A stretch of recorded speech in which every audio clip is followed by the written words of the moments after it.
New Orleans, 2006. A year had passed since Hurricane Katrina. The city bore deep scars, both visible and invisible. Buildings lay in ruins, their broken windows like vacant eyes staring out at the shattered streets. The air hung heavy with the smell of mildew and loss. The storm had passed, but its ghost lingered. Amidst the wreckage, people struggled to rebuild. The city's spirit, though battered, refused to break. Strangers shared what little they had. Life, like the stubborn roots of the ancient oaks, found a way, but the trauma ran deep. The fear, the uncertainty, the grief, these were wounds that time alone couldn't heal. In the heart of the French Quarter, silence now reigned. The vibrant pulse of the city seemed muted, unsure of what the future held. It was in this atmosphere of fragile hope and lingering despair that Zack and Addie's paths crossed. Zack, a former soldier haunted by his past, sought solace in the city's melancholic beauty. Addie, a free spirit wrestling with her own demons, found refuge in the city's artistic soul. They met at a bar on Frenchman Street, a place where the blues seemed to seep from the walls.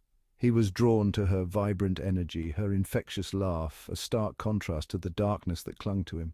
She saw past his rough exterior, sensing a kindred spirit, someone who understood the depths of pain and the fleeting nature of happiness. Their connection was instant, a shared spark in a city shrouded in darkness.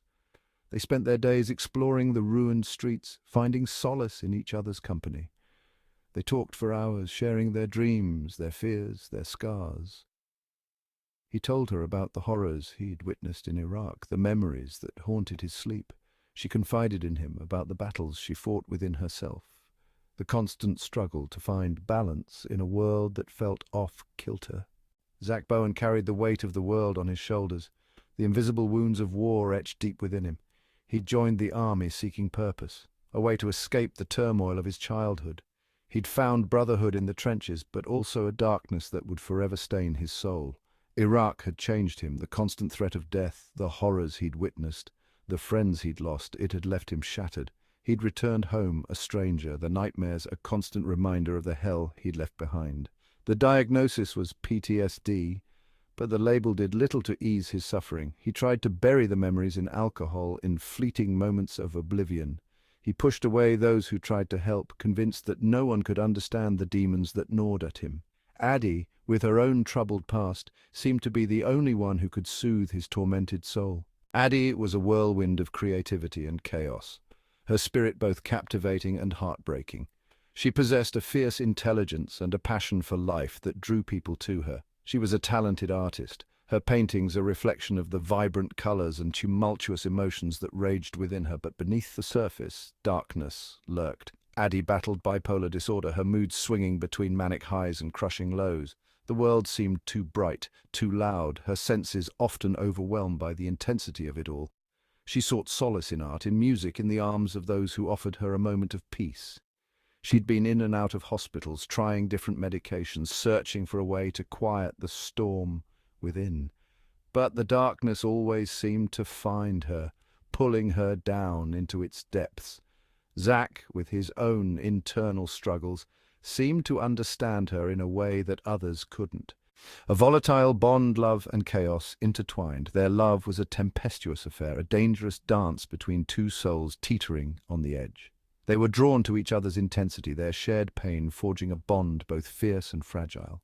In each other's arms they found solace, a temporary escape from the demons that plagued them, but their love was also destructive, fueled by their own volatile natures and their inability to outrun their pasts. Their arguments were legendary, their passions erupting in a fiery clash of wills. They pushed each other's buttons, testing the limits of their love and their sanity. Friends worried about them, witnessing the roller coaster of emotions that defined their relationship.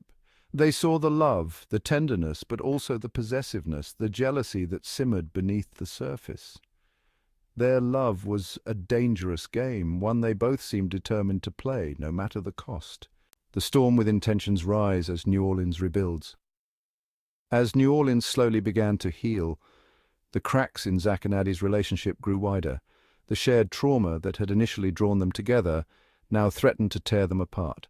The pressure of rebuilding their lives in a city still reeling from disaster proved too much for their fragile bond. Zack struggled to find work, his PTSD making it difficult to hold down a job. He grew increasingly isolated, his anger simmering just below the surface. He drank heavily, seeking oblivion in the bottom of a bottle. Addie, her mental health deteriorating, turned to drugs to numb the pain. Their apartment, once a sanctuary from the storm, became a battleground. Their fights grew more frequent, more vicious. They hurled accusations at each other, their words like weapons, each blow leaving deeper wounds.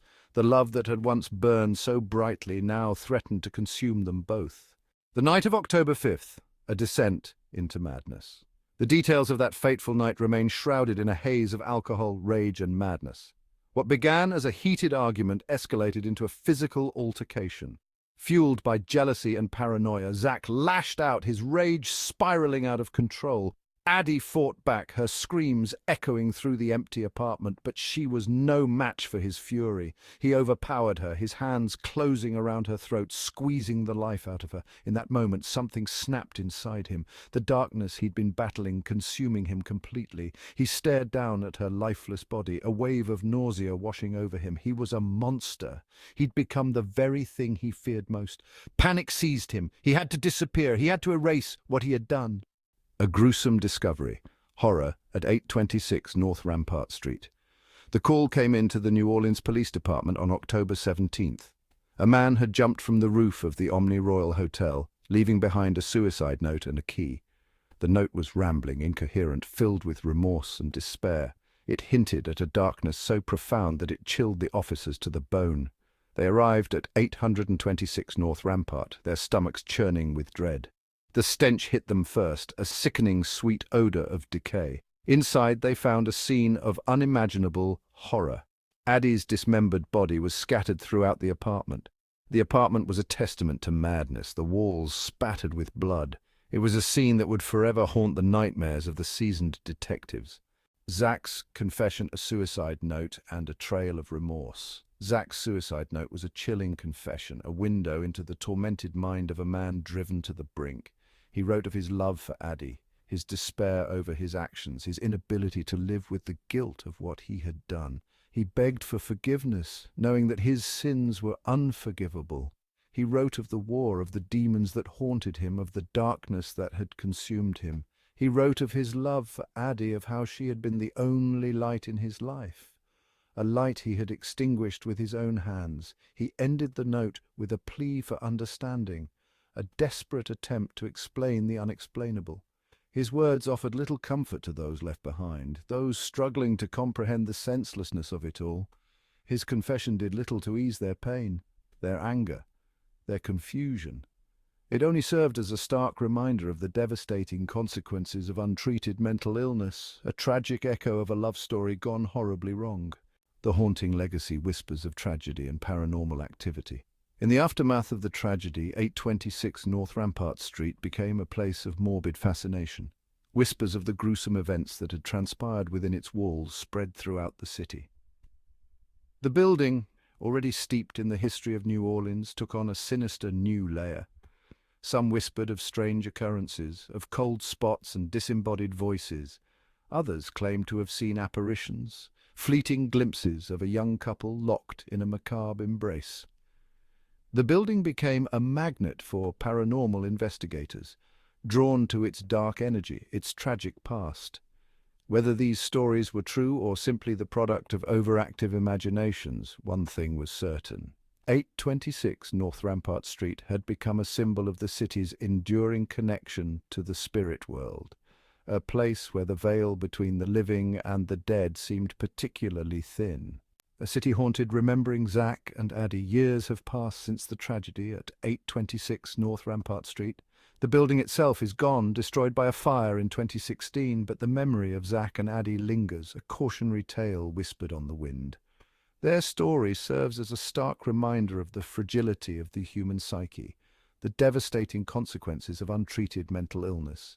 It is a story of love and loss, of passion and despair, of the fine line that separates sanity from madness. And so New Orleans, a city that has always embraced its ghosts, holds on to the memory of Zack and Addie. Their story is woven into the fabric of the city, a tragic reminder that even in the midst of beauty and resilience, darkness can lurk in the shadows.